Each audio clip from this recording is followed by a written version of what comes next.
आउँदो गर्ने आएर होइन हुन्छ मेरो स्पेसल होइन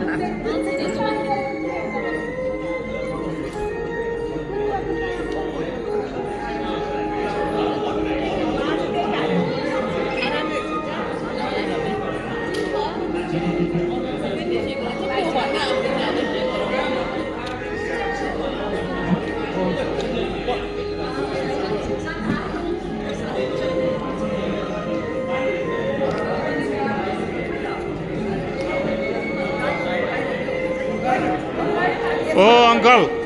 हेलो नमस्कार तेरिका मैले मेसेज पाएँ होइन म चाहिँ यसो खिचौँ गरौँ भनेर अलि अगाडि बसेको छु है ल कहिले आउनुभयो म 3-4 दिन भयो ए ल यहीँको आज पक्कै यही भेट्नुहुन्छ एकदमै 100% म 2-3 चोटि रिक्वेस्ट गरिसकेको अनि